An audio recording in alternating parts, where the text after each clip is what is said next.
Hello guys, meron tayo ditong prutas. Walaan nyo kung ano yung prutas dito. Madala si Roda na prutas. Walaan nyo. 1, 2, 3, 4, 5. Ayan. So, ang prutas na ito ay kasui.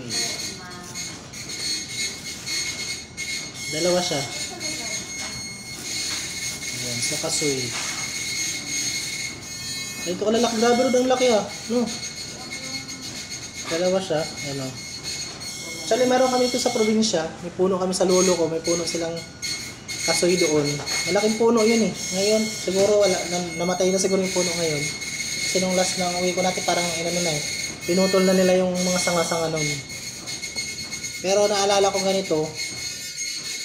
Kapag ting harvest nito, ang daming bunga. Tapos maraming mga batang kumukuha. Nanghihingi, ganun. Tapos maliliit yung doon, hindi ganito kalaki. Bihira lang yung ganito kalaki. Kasi kinukuha agad. Tapos ito nakakain din tong ano na to. Itong buto niya dito sa labas. Ito lang yung prutas na nakalabas yung buto niya. So tanggalin natin yung buto. Titwist mo lang siya ng ganon. Titwist mo lang siya ng ganon. Tara, ganito yung itsura niya. Ito na, tanggal na. Ito na. Lubango siya para siyang durian. Pero hindi siya durian.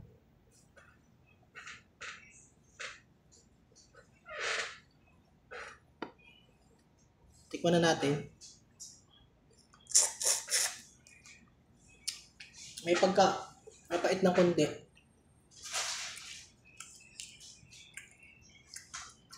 Dito na talaga yung lasa niya. Juicy, maraming laman, maraming juice.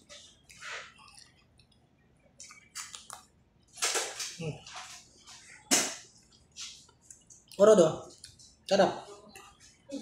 Sarap siya. Itong buto, pwede siyang, may laman to sa loob, pwedeng kainin. Bibiyakin mo lang siya, kaso mag-ingat ka lang sa kanyang parang dagta, kasi nakakasunog ng balat. Nakakasunog ng balat kapag sobrang tagal mo nang hindi na-expose dito, nakakapati yung laman o kaya skin mo masisira. Parang acid siya. Acidic siya masyado. Tapos, usually ginagamit din yung acid nito sa pagtanggal ng mga kulugo, ganyan, di ba? Kulugo, mga nunal, ayan, so nunal. Cashew treatment, ayan. So na-try ko na rin to sa cashew din yung ginamit sa akin sa ilong. Meron ako dito sa ilong dati. Natanggal siya dahil dito. Pero wag niyo gamitin kapag kahilaw ganito mismo kayo maglalagay kasi delikado 'yun. Dapat expert siyang gumagabay kaya may finished products na siya na pwedeng gamitin. Ito yung ingredients.